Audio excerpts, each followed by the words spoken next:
Thank you to each of you for such direct and thoughtful testimony.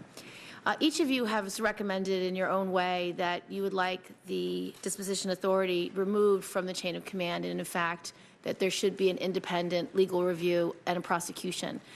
Ms. Magwadi, if we are able to institute a prosecution system that does not involve having to report to your chain of command, do you think that will increase the number of cases that are reported? And do you think it will increase the number of cases that are prosecuted? And do you think it will increase the number of cases where the conviction is found? Thank you, Senator Gillibrand. Yes, I do.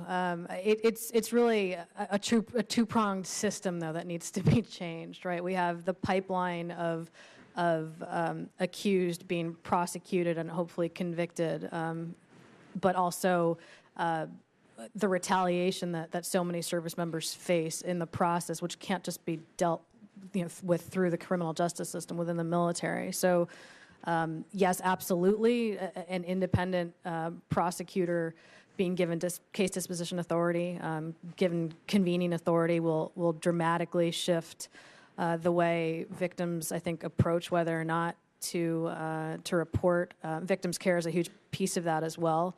But we have to remember, I mean, I sort of look at it as a kind of a cynical way of thinking about sexual assault being inevitable in the military if all we focus on is prosecution and victims' care, right? We need to do something on the front end to prevent sexual assault from happening at all. And right now, there's really no deterrent within the military to prevent these crimes. There's no deterrent to cause sweeping culture change.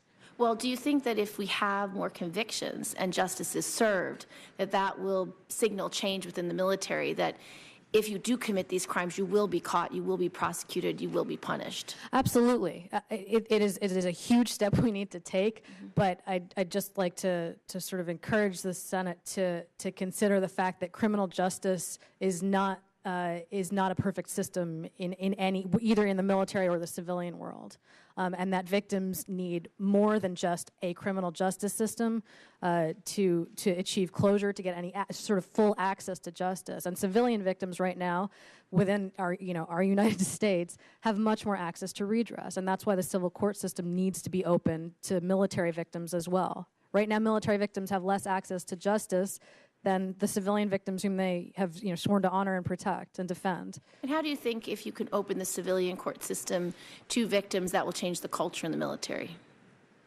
Civil courts traditionally have been designed to serve victims. There's a lower burden of proof, and victims are likely to get more justice in that system. It also acts as a workplace, a deterrent to workplace discrimination, harassment, and assault. That's why it functions within the civilian context. You can't go a week without reading a case in the news, in the mainstream news, about a civilian victim of discrimination, harassment, or assault actually getting, it's usually her day in court, because even the civilian criminal justice system hasn't been able to give her justice. And what are some other ways do you think that we can change the culture within the military to create less of a climate of discrimination and possibility of assault and abuse?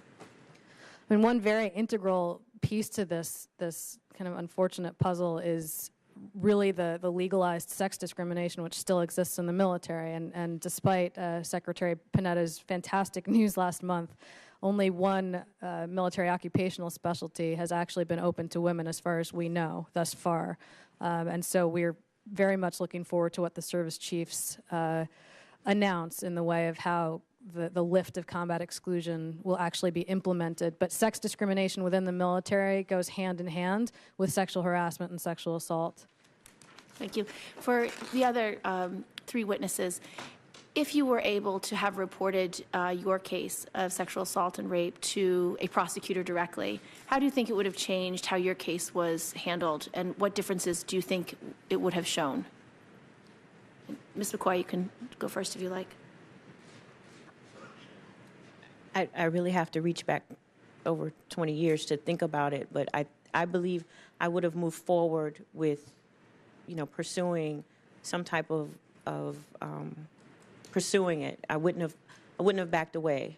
In my case, I did present the documentation that was necessary to move forward, and they didn't do anything. So I would have had something in place or someone in place to go to have that conversation so that we could have moved forward with some type of legal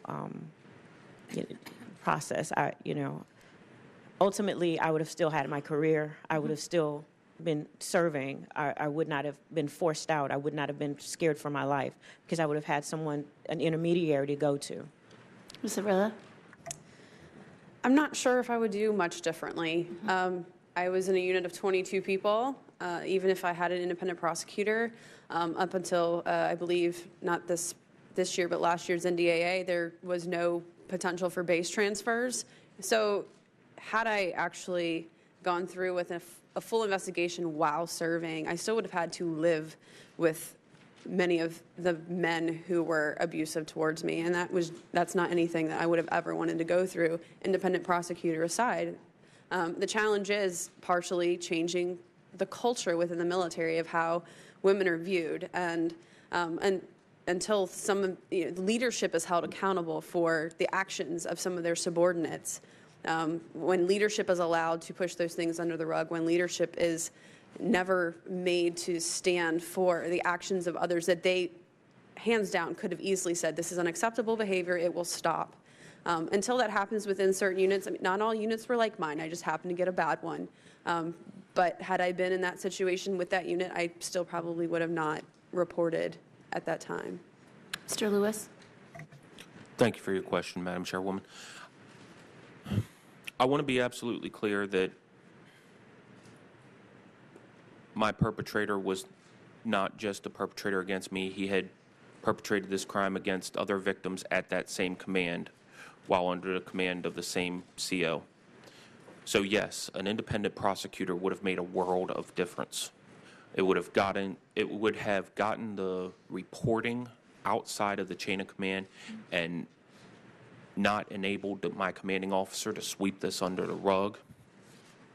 Even if I'd had to stay on board ship with my command and perpetrator, I would have still been able to access some form of justice, and that, at the end of the day, would have saved me, I feel, a lot of heartache and a lot of disappointment hearing one of my senior members of my chain of command come to me and say, you are not going to report this. That is devastating to any survivor, male, female, whatever. It feels like your heart breaks when your commanders break faith with you in that fashion. An independent prosecutor would have made all the difference. Thank you, Madam Chair. Thank you.